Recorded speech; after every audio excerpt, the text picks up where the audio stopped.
She's from Common Cause, and she'll be speaking to us about gerrymandering and redistricting. Thank you. Hi, thank you guys so much for being down here. Thank you for the invite. Thanks, Cara, for the invite. Making sure I was down here, making sure that I was down here promptly and didn't forget. So before I start talking to you all about redistricting and so forth, how many of you here already know something about redistricting, like what it is and why it's important, sort of? Okay. So let me start by saying this. We the people, in order to form a more perfect union, That sounds familiar. establish justice, ensure what? Ensure domestic tranquility. Ensure domestic What's that? tranquility. What else? Provide for the Common defense. common defense. Why would I say that at the beginning of a redistricting presentation instead of just jumping right in there? I'm saying that because a lot of times we use phrases and words, we use terminology because it's sort of the hot, sexy thing of the moment, right? And once in a while, this happens to me quite often actually, when I'm writing a document, I'll use a word or a phrase, and it's like, what does that really mean, right? Because words are very powerful. And the more involved I get in grassroots, the more I realize that what made sense to me and is clear to me isn't always the case for the folks around me, right? And part of grassroots mobilizing is making sure that everybody's on the same page with regards to where we're going and how we're going to get there. So why start with the Declaration of Independence?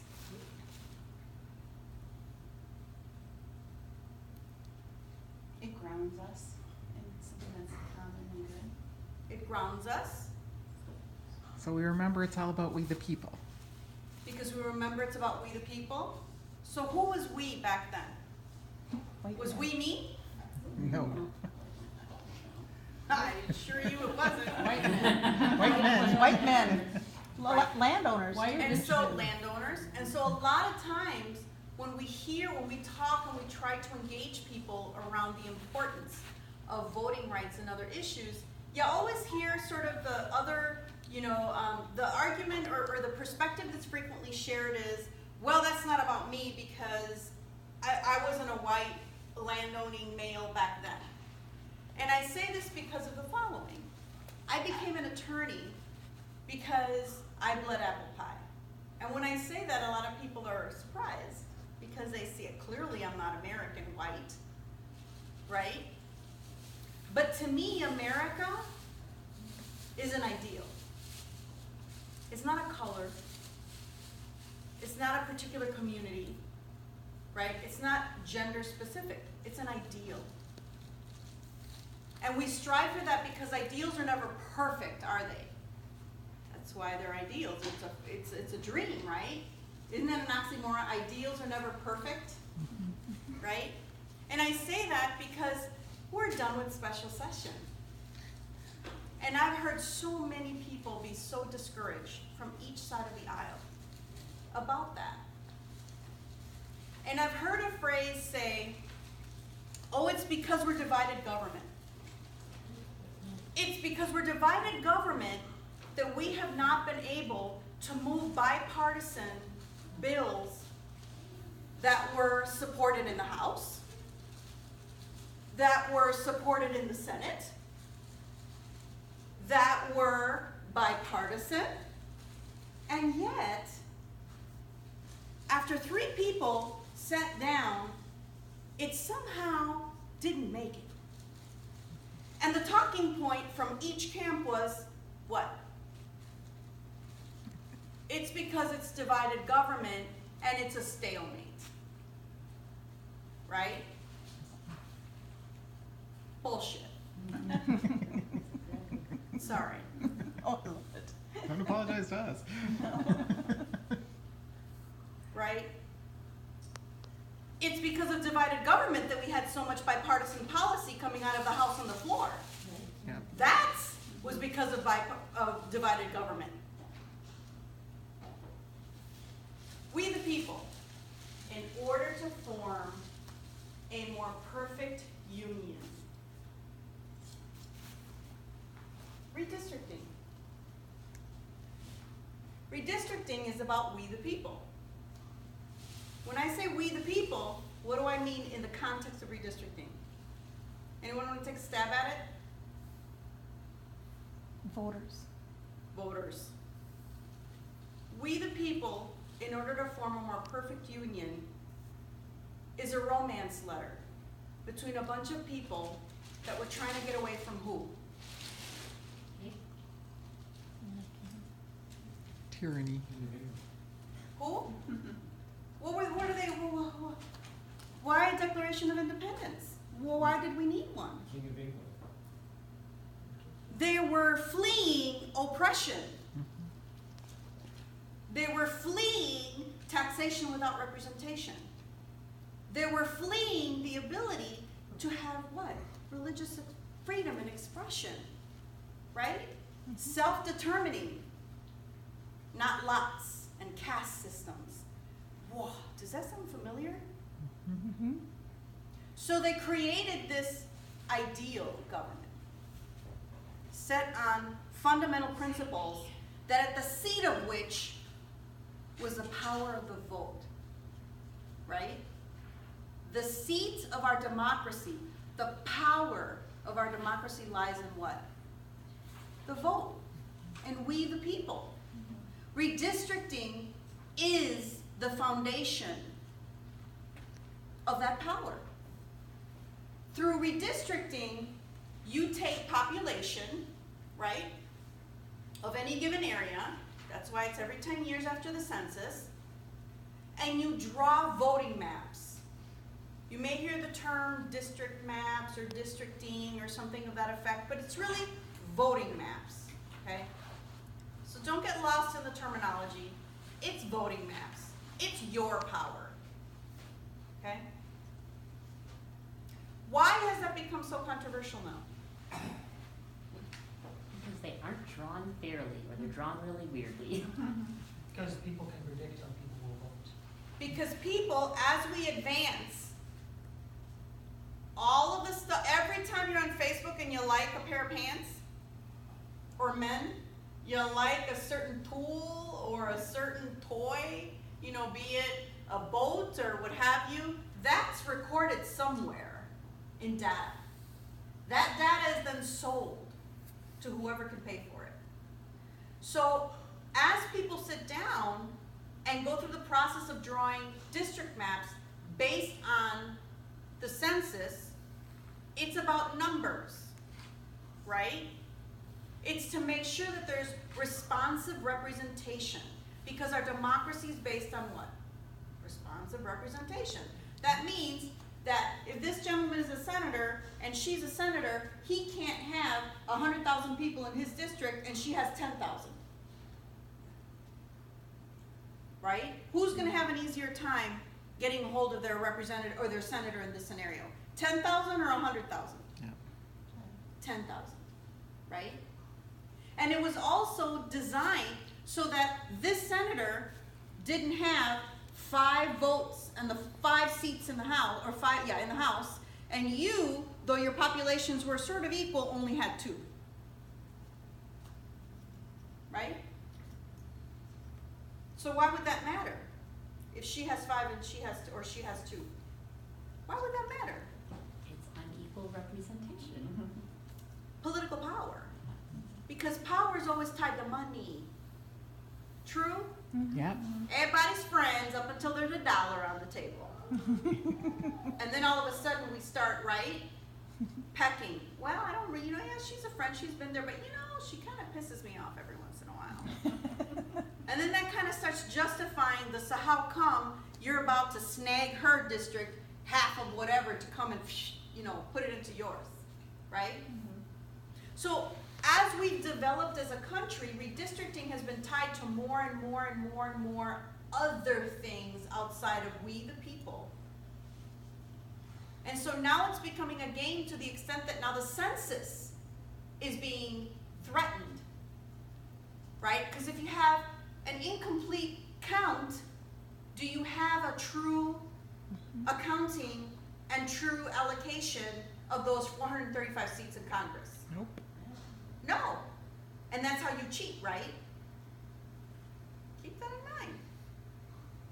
So if you're playing Monopoly or checkers or a card game, and all the other players at the table are playing by the rules that came with the box, except you who keeps whiting out and rewriting stuff based on what hand you have, that's called gerrymandering. Can you relate? Yep. Okay? It silences some while it amplifies others. That's kind of redistricting. Redistricting is about reassessing what those lines are for voting maps based on population. Okay? There are some rules that are constitutionally mandated federally, like the equality of population, right? Which I just made the example with the gentleman back there with the 100,000 and her with 10,000. Under the federal constitution, you cannot have that. So when we draw maps, we have to be as equal as possible. In fact, with the federal government, it's super tight, like literally like to 1 or 2 people, that's it. Whereas there's a little more wiggle room for state. In Minnesota, Minnesota does both. The congressional voting maps, the federal level, and the local, the state voting maps, okay? All right. So what happened at the legislature this last session? Well, quick recap. Are you interested in the recap of redistricting reform at the Yeah. Capitol? Awesome sauce. So we are heading a grassroots driven redistricting reform, voter focused bill.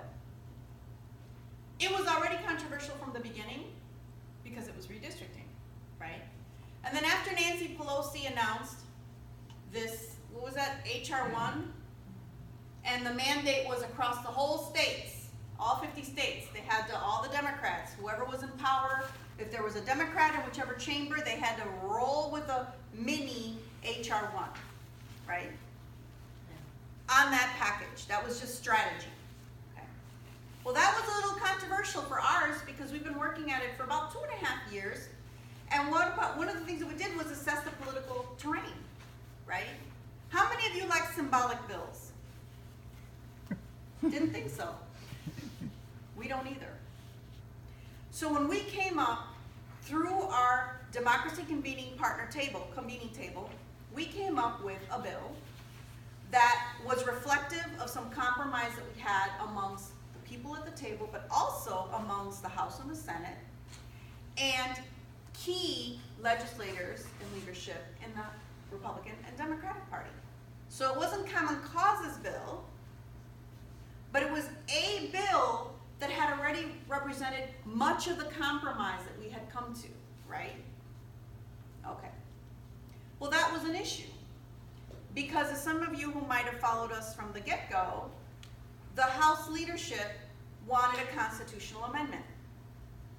Well, that's cute. Of course. Common Cause, by the way, has been moving nationwide reform on constitutional amendments. But there's a couple of key issues here. They are ballot initiative states, where they don't have to go through the legislative body to okay a certain question on the ballot. They simply get a given number of constituents to sign off on the petition, they certify the petition, and guess what? They bypass that whole branch and they go straight to the question on the ballot. Minnesota does not have that. And as a matter of fact, in order for you to get a constitutional question moved in Minnesota, you must answer the question. Because if you leave the question blank, it is a no. So in order to move it in Minnesota, it is not getting the majority of the voters voting. It is getting the majority of the voters voting, period, not just on the question. You see how that works? So it's not just the majority of the people who answer the question, it's the majority of the voters, period. Sound easy to you? No. The last 2 constitutional amendment campaigns that people ran in Minnesota was what? The marriage and the photo ID. That campaign was different. That was in defense of. It's easier, right, to run against something than it is to run and move something in a general election of the political nature that we have in 2020. Okay? So after considering all of that, we thought, you know what? We want reform now. Not promises, not the symbolic Kool-Aid. Let's try to move this now. And so we did. We came up with a redistricting advisory commission that increased transparency, increased accountability, in that public members were sitting on that commission. They were randomly picked, and there was partisan equality in that mix, okay? So we had Republicans, we had Democrats, and we had a pool of others that were not Republicans or Democrat. If y'all are interested in reading the bill, get a hold of Karn, and we'll get the building to you. I don't want to sidetrack you on that, but it was a long time coming. There was a lot of work that went into that bill, okay? Who were the sponsors? It was Ginny Cleaver in the House and Melissa Franzen in the Senate. Okay. So the other two bills that were running as well was Representative Schultz's constitutional amendment bill. And what she attempted to do in the beginning was to cut and paste our language and turn it into a constitutional amendment. So Anastasia, why weren't you happy with that? I mean, wow, right? What did I just tell you about a constitutional amendment? Where is the grassroots movement building to support that? Where are the millions? The cheapest, we did the research. One of our activists, Deb, did the research on that. She literally studied the constitutional amendments that have been moved on redistricting reform and documented the costs and the amount of people power it took, even contacting other states to get the information. The cheapest one was $6 million in Colorado. In Colorado, though, you ready for this? The entire Senate and House chambers 100% moved the constitutional question on the ballot. It wasn't grassroots. And it still took $6 million. And they didn't have the, requirement that everyone checks it off. So does that sound like something we can move in Minnesota and have it be in time for the 2021 redistricting cycle? That was our common goal. We're not interested in promises of 2030. What about 2021? Then you get into the political of things, right? No. When we take over the Senate, we'll give it to you. Oh, no. Trust me, right? Trust me, we're gonna have a much more open and clear and transparent end of session. In fact, we're gonna set deadlines way in advance so that nobody has to wonder what's happening with this, what's happening with that. Needless to say, that's not how it rolled, right? Yep. We the people, in order to form what? A more perfect union. A more perfect union. That was written based on an ideal that founded itself in the power of the vote. Why do I keep coming down to that? Because redistricting is something that if you don't take care of, it's like a cancer. People are out there stopping traffic and petitions, and there's a place for that. Lord knows we tried it, we did it. But you know why I picked redistricting to be my major campaign all these years? Because I cannot address affordability in housing, and I cannot address issues with economic development. I cannot address health accessibility. I cannot address why a bipartisan insulin program that was supported 100% by both chambers goes into a room with Hortman, Gazelka, and Waltz. I will say the names again. Hortman, Gazelka, and Waltz hold power accountable, whether they're blue or red. Your ballot does not come with a color, does it? Make them them work for you. That's why I'm here. My son's graduating in about an hour. What life am I leaving him? This is important too. Yep.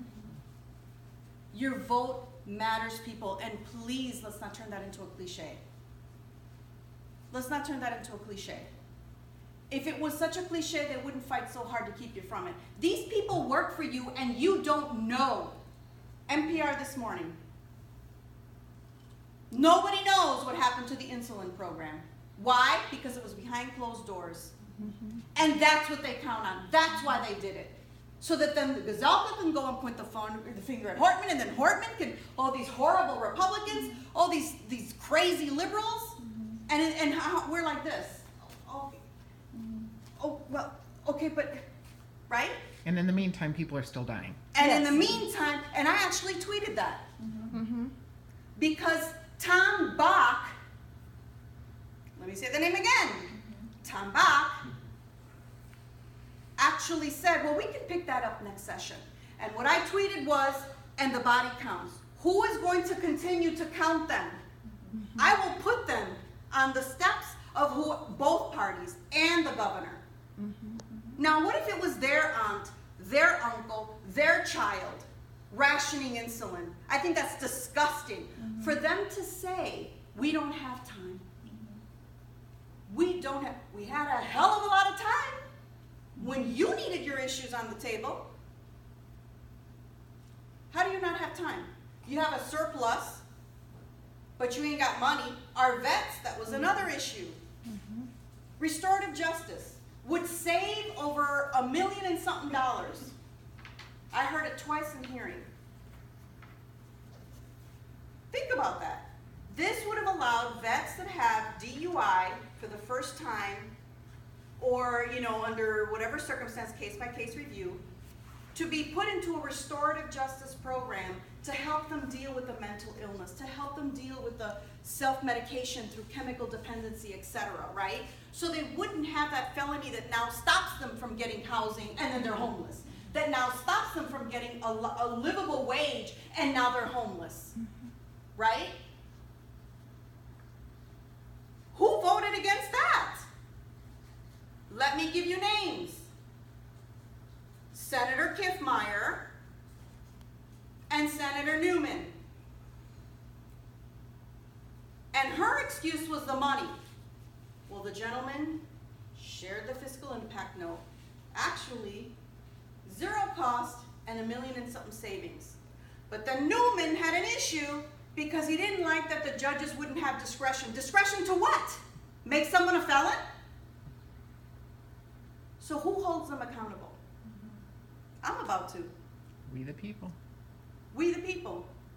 I'm about to. And don't be afraid, it's called a primary. There are plenty of people out there y'all can reach out to and recruit. This is not about Anastasia talking you into voting Republican or Anastasia talking to you into voting Democrat. I don't care who you vote for, but you need to start holding people accountable. Redistricting gives you that ability directly.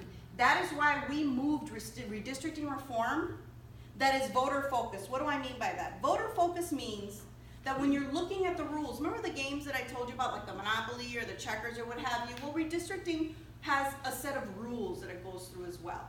And how you use those rules and how they're written has one of two impacts. A, it protects incumbents. B, it's voter focused. The redistricting bills that were introduced, we took issue with, which is Representative Schultz's, Senator Rest, and definitely Senator Kiffmeyer. We took issues with those, mostly, except for Senator Kiffmeyer's, but mostly because the redistricting principles introduced by the Democrats, in effect, protected incumbents, right? And so while you're all buying the Kool-Aid of how sexy a constitutional amendment is, never mind the feasibility, but let's just say, you're not even thinking about the details. That's why we kept saying the devil's in the details, you guys. Hello? It's in the details. It matters. Did you not hear that they were just saying how they're combing through all these bills that Governor Walz has now to sign off on them? Because a word, remember last session Dayton found a phrase, and that literally Do you remember that? It's the same thing with redistricting principles. Don't drink the Kool-Aid. Ask questions. Ask questions. Anastasia, when I come back, well, how come you put these redistricting principles this way? I'm not saying hold them accountable, I'm saying hold power accountable. And we have power too.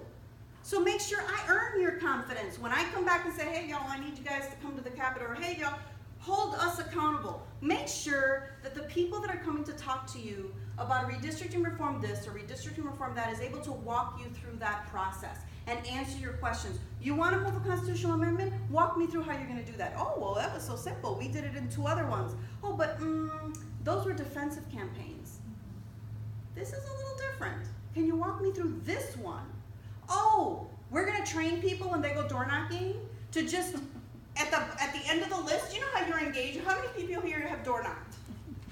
How many of you here have been able to actually make it to the way end of that list of things that you're supposed to cover? Never. Oh, but no worries, no worries, because we're gonna have the constitutional amendment question for y'all to talk to them about way down there.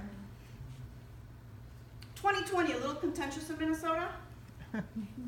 You think a lot on the line in Minnesota? Yeah. Yeah. So how many are gonna give up their door knockers so you can go door knock on redistricting? Okay, so I don't want to leave you with like that. I want you guys to be able to walk out of here like, oh yeah, you know, we're gonna do this, right? Let me tell you how we're gonna do that. We are actually meeting with the different stakeholders from the Senate, from the House, from the governor, and we're gonna come up with something that I think we can all stand behind, okay? But unlike the 3 people that walked into that room, you know the founding fathers, we the people? Common Cause DAG, our hashtag is holding power accountable. Why do I say that? I will not compromise on certain things, and you know you've heard me say this before. I will come to the table with you. We will discuss it. I'm open to any suggestions. This is how we were able to get as far as we did this session. By the way, it's my understanding from one of the legislators that have done redistricting twice before. He told me that our group, our grassroots initiative, was the first one to get as far as we did in this process. And nobody in the beginning of the session, we were like a joke. But by the time we got to the end phase of the session, we were like, what? Like we were literally in there till the end. That's a big deal. That's a big deal. But the other thing I said is we will not let anybody politicize our issue. We control the narrative, you don't. We pissed off some Democrats, right, Karen? We did. We pissed off some Republicans, right, Karen? We did. Right? Why, what made them mad? Well, the Democrats didn't like that we were not just simply supporting the constitutional amendment. What's wrong with you? Get with it. And the Republicans were like, who are you, shoe fly shoe? And how dare you? Know your place. And I think Not all of them, by the way, not all of them. I'm just saying a key few that unfortunately have a lot of power, right? and so, that like, that's really what it was all about. It Nobody was. wanted to give up their power It was, it is. to we the people. Right. On either side. Yep. That is the one thing they're bipartisan on. And again, not all, to be fair. There were Yeah. some that were very No, there supportive. were a lot. Well, and that's the frustrating part, you Yeah. guys. I'm not talking to you about the majority of the chambers. No. The majority of each chamber were very supportive of our reform. As a matter of fact, I had Republicans in the House that were like, hey, we like your bill. I'm not going to get on it formally because of caucus dynamics, but if it gets to the floor, I'll support it. In the Senate, we had Senator Miller, who said I can't because, you know, I went to him trying to see if he would take the bill. And he's like, no, I'm just too busy, right? But he was very intrigued and really wanted, and told me, you know, let's keep talking, keep sharing information with me. Representative Dow from the House, same thing. Some of it may be political dynamics.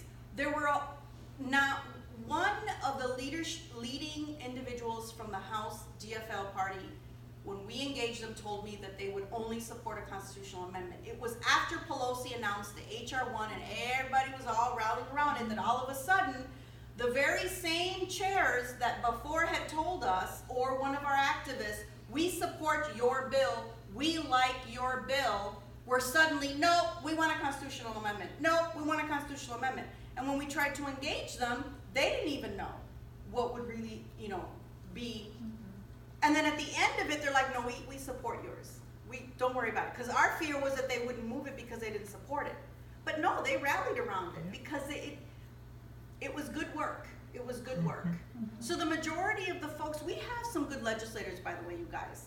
We have, these people work hard from both sides. Republicans and Democrats work really hard for their constituents, and that's what they're supposed to be doing. Unfortunately, all it takes is a handful in some instances, right? In the Senate, all it takes is Kiffmeyer, because she's got 3 committees all rolled up in one. There's no way around her, Yep. right? In the House, it's a little more wiggle room because you have separate committees and you have different chairs, right?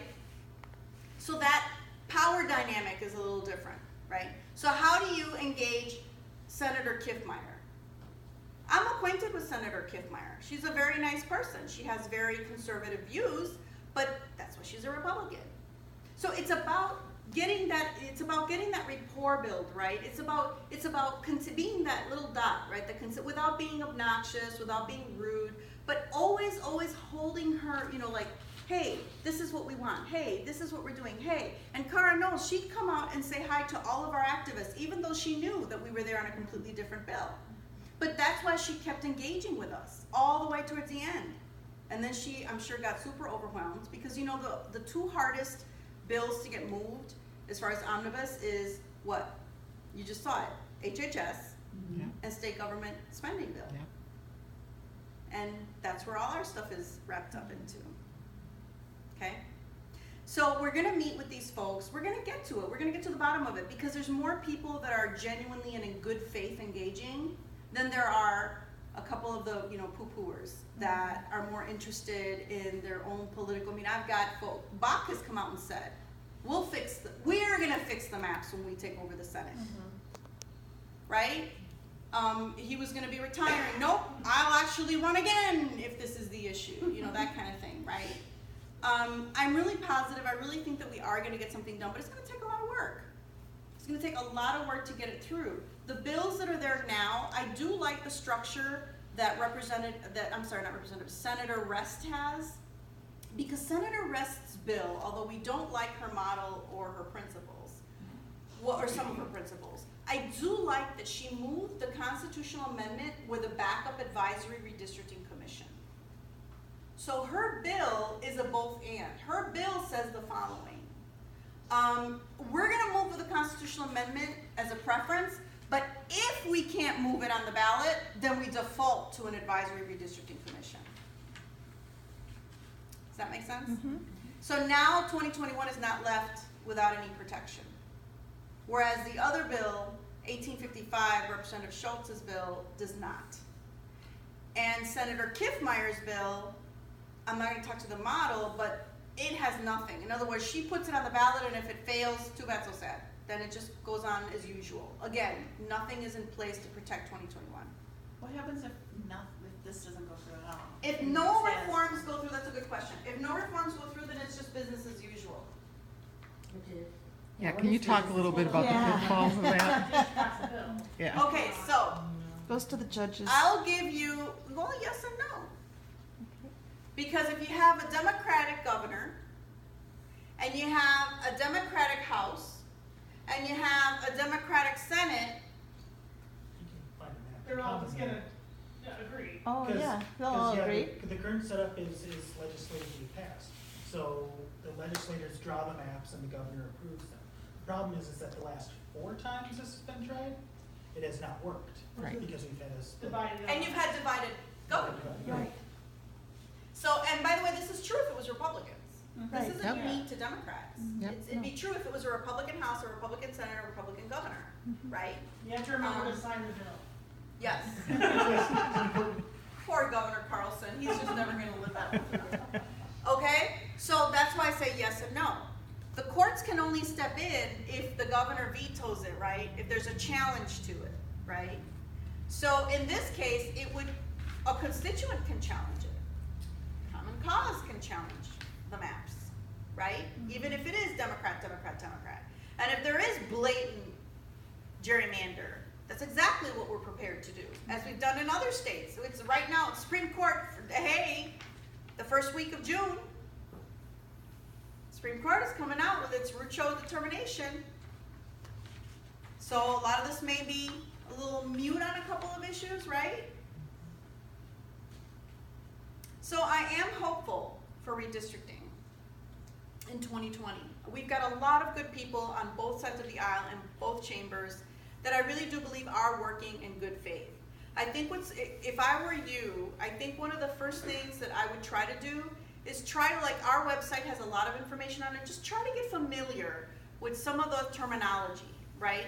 Because you're gonna be having opportunities to go to town hall meetings, to get recaps from the session, and I want you all to be the ones that raise your hand and say, what happened to redistricting reform? What is your take on it? Did you support it? If not, why not? Oh, constitutional amendment, well, walk me through it, right? Because you let them know that you're engaged. You let them know that you haven't forgotten. It is an important issue. When they talk to you about housing, when they talk to you about health care, when they talk to you about taxes, when they talk to you about transportation, when they talk to you about the bonding bill, when they talk to you about redistricting, well, what does that have to do? Some of my folks went to town hall meetings, and they're like, well, this issue's on education. And fortunately, my activists were like, and this is about education. Because if we can't get the person who is elected to care about the issues that the constituents, the majority of the constituents care about because they're busy responding to special interest, one of the things I promise you, and I use that word very rarely, I'm gonna get to the bottom of that insulin thing. Because I still don't understand how less than 24 hours something like that happens unless there was a lobbyist that reached out to the Republican Senate chamber. And if there was, I'm gonna find it. I'm not saying there was, let me just be clear. And the same thing for the Democrats. I'm gonna find out because, like I said, have you heard of any organization coming out with some kind of report or anything that speaks to policies or what happened and ties campaign finance and contributions to some of these bills and how some make it and some don't? I haven't, and I've been at Common Cause for almost 3 years now. So I'm the kind of person, I'm like, oh, I need that, I'm gonna create it. It ain't gonna be perfect, because you know they like to say that. Oh, scorecards, and it's so difficult because it's an omnibus bill, and it's like, well, you know what? There's also committee hearings, and I know how to pull up archives and sit there and hear and quote. It's not just, you can't just hide behind omnibus, right? I'm gonna find out, because that's just so beyond me. Because that is the rumor that's floating around, was that Anybody Big that Pharma works the Capitol campus, I mean, I was there, and we were like, well, yeah, a lobbyist got to them. Because it's just unimaginable to think how you can do something like that on something so benign, right? And it wasn't even about HAVA. HAVA's a totally different thing, right? You all are familiar with the HAVA? Yep.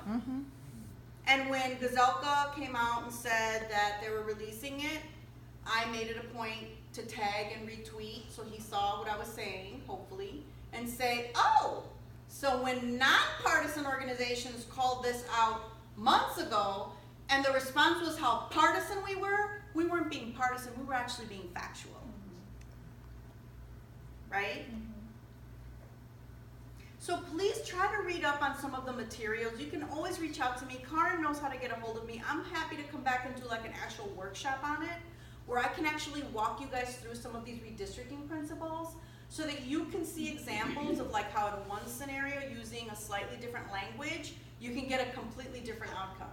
We can go through the redistricting game together, you know, those of you that have smartphones or laptops or what have you, because, you know, today is just like a beginning, right? We're launching a summer-wide grassroots voter-driven campaign.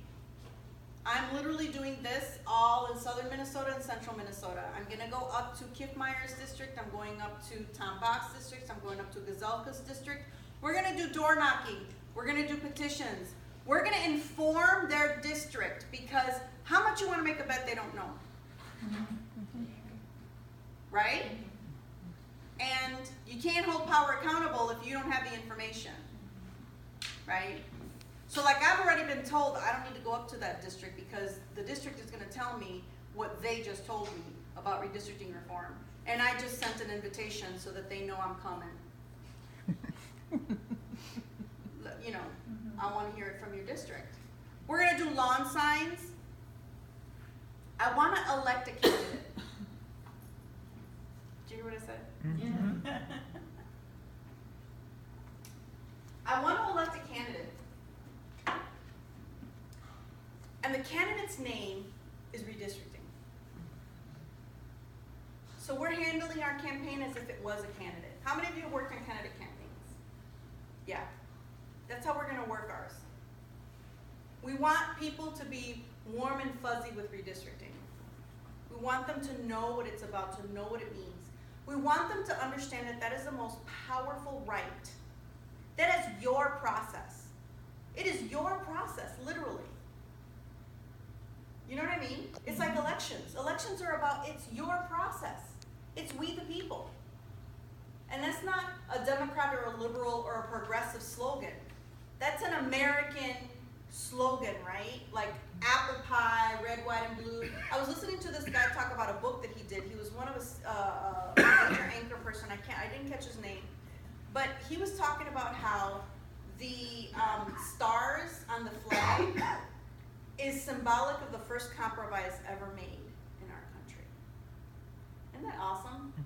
The stars on the American flag is a symbol of the compromise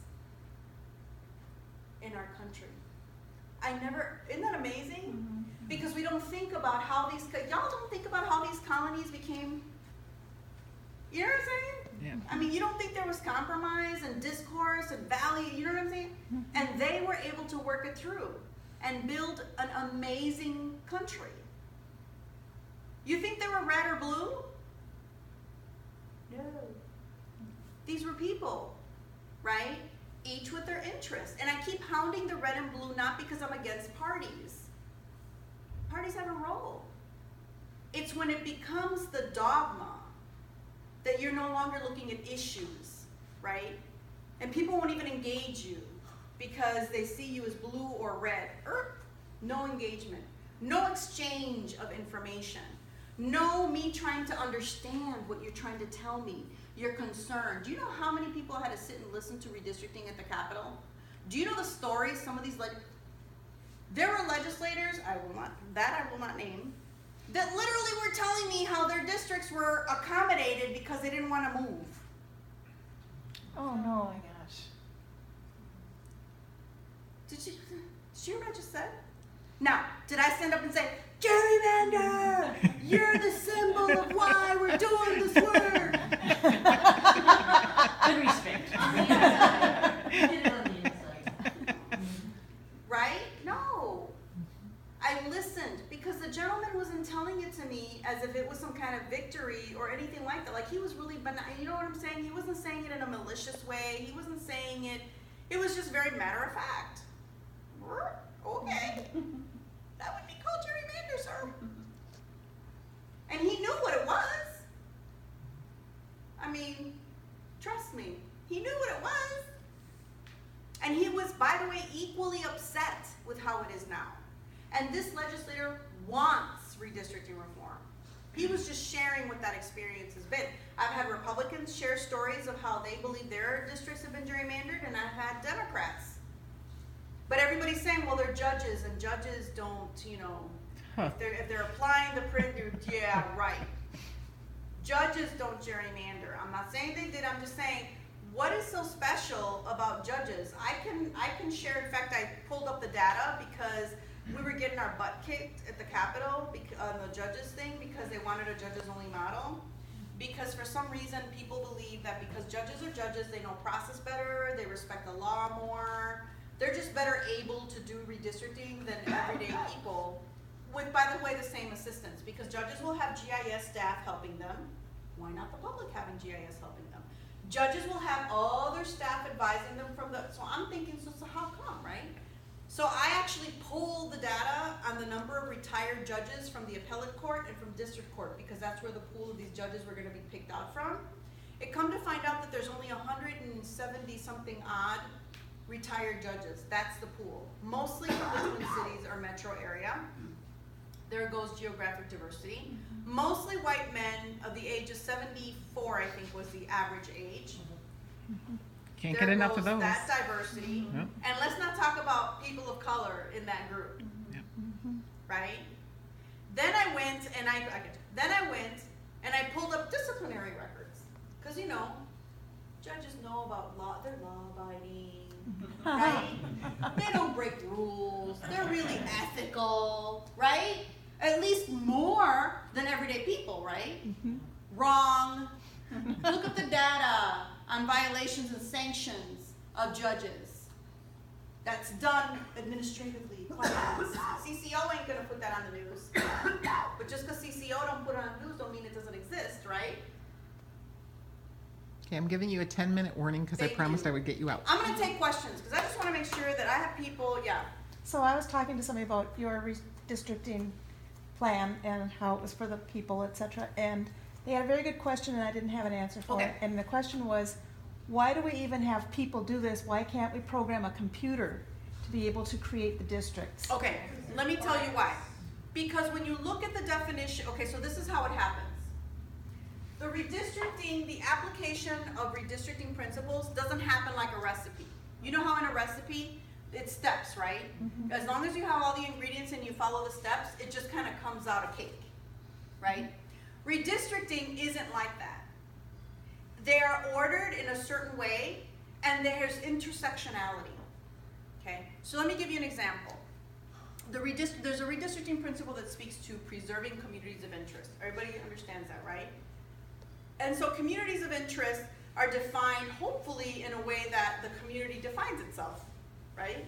So let's say that the communities of interest in a particular district are more industrial farmers.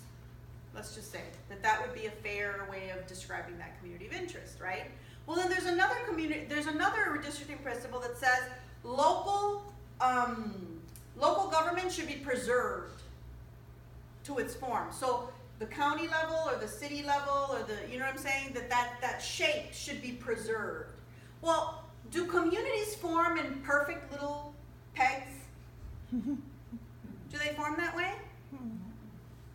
So you see, you need a human being to be able to interact with that community and look at where that intersectionality is and make that judgment call of, okay, even though, right, if we look at preserving the government, you know, the government, there's a term for it, my brain, sorry you guys. But preserving of governmental units, okay? So even though there's that, there's a community of interest in that as well, right? How do you play into that? And there's the proportionality. In other words, if we move it, the district line in a certain way, are we gonna flood one district with now 100,000 people? You see that? Oh, And so there's an even third redistricting principle that interplays with that. That counting isn't as gray as the two that I just gave you though, right? A logarithm can account for some of that. But then we've gotten into some, and this is just, I don't want to get too much into the weeds, but this is also something that I've been reading up on recently, is that even the logarithms that are put together can have partisan tinge to them, Okay. right? So it's really a matter of how can we use those tools? Just because it's not perfect and we can't just throw it at it, doesn't mean we can't incorporate that in how we can fairly and equitably, right, drive this process. But to do that, you need to have people involved, community involved, right? Not me telling you what your community definition is, but me engaging you and having you come to me and educate me about how you see yourself as a community. Because sometimes literally a river that has a bridge over it can still create completely different cultural communities to the north and to the south of that bridge, even though there's a bridge and it's literally 5 minutes away, right? Depending on the terrain. So that's the kind of stuff that I'm saying, it matters. How you write it matters. Just because you call something communities of interest doesn't mean that the definition and how it's written is truly empowering the voter. You see what I'm saying? I could rank communities of interest high, but because of the way I've defined it, it's really null and void. It's kind of like neutral, stalemate, right? Or I can write it in such a way that it empowers and puts the voter like I just described. So it's not just about saying, oh, my bill has communities of interest ranked high, and her bill has communities of interest ranked lower. What are they each saying? Who are they talking about, and who is being left out in that definition? Right? That's what I mean about this redistricting issue being a very important. You see how empowering that is for the community? It's very empowering, right? So I get a lot of this. Well, what's wrong with preserving local government units? Well, that means that you have a shape, and because you're trying to preserve that shape, you're going to force either people in or out of that shape, because that shape is first to you. Well, that's really convenient to the representative or the senator that is overseeing that shape, true? They don't have to go out and really get to know their people because they pretty much stay the same. But if you shift that in a way that accommodates the community, now you're perhaps moving them a little further to the west, or a little further north, and man, now I gotta go get canvassers, and I gotta go knock, and I'm like 80. I'm supposed to go do all this? Seriously? Yeah. So pairing, have you heard of pairing? That's the other thing. In the bills that were drafted by the Democrats, pairing was something that was discouraged in effect because of some of the reports that it would require it to do, right? So if I tell you, I need you to bake me a cake, I want it to be strawberry, here are the ingredients, but you know, when it gets a little too pink, it kind of grosses me out, but you know, you go ahead and do the strawberry cake. As you're making that strawberry cake, you already know that the pinker it is, the grosser I get, and I don't want to eat it, right? As you're making it, are you going to account for how light? Are you going to maybe look at it and be like, maybe not too much of the pink coloring, right? Right? Well, that's what, in effect, this provision that creates these reports to show the pairing, in effect, does. If I know that pairing is not a good thing as I'm drafting and drawing these things, what do you think the chances that I'm going to try to unpair people? Common Cause believes strongly and wholeheartedly, and we will walk out away from a table of negotiation as we have, if there's anything in there that says that pairing or unpairing of incumbents is what this is all about. Because again, that's good for the incumbent, right? And this is how they'll turn it. Oh, but voters are empowered when they have relationships with their legislator. Right? They're empowered. That's how you get senators who don't give a shit about whether or not you like education reform or not. But they get voted in over and over and over and over. And people are like, well, how did that happen? Well, oh, but I like her. She's so nice. She reminds me of my grandmother. All right. I'm cutting you off. It's almost 6:30. You see what I mean? Any last question? I'm sorry, you guys. I will come back. Yes. I got an observation and a question. The observation is that the marriage amendment had well over a year and a half. Thank you, Warren Limerick, and that's kind of why it got successful. My question is, did any of the legislation change where prisoners are counted? Our bill has a prison gerrymander language in there. The others do not. Okay? Because it was too politically controversial. Huh? We kept it. To the gentleman's point, you know what prison gerrymander is, right? So the other bills had nothing in there that would allow for the inmate's original house to be where he or she would be counted for purposes of the census, right? Because when they're counted in the location and the town where they're at, all those resources not only go to the town, but they're utilizing them for part of the voting, you know, like literally part of the drawing of those maps, and now you're having political unbalance in the voice of that area, right? So if a town is really, if the townspeople in that town is really, say, 500, and under that they would get a representative, with the prison population, now they get 5 representatives in that as a political voice. So now those 500 people get 5 reps to engage and to get to, right? Using individuals that can't even vote on the voting rights end, and that are what? Their neighborhoods, you know, their neighborhoods, their communities that they come from Get less. get less, exactly, because they're counted somewhere else. So it becomes a self-feeding machine. So you imprison, don't get me going. You start imprisoning people, right? Because please, you don't know? You mean to tell me these folks don't know? Right, Please, all right, my kid's graduating. I will come back though, if you invite me back, and we can maybe have a more hands-on kind of workshop where I can have an actual presentation. I just wanted to have a walk through some of this stuff now first, so that you kind of knew my style and you can decide whether you want me back. I can guarantee you, I think our wheels are turning and that was perfect to get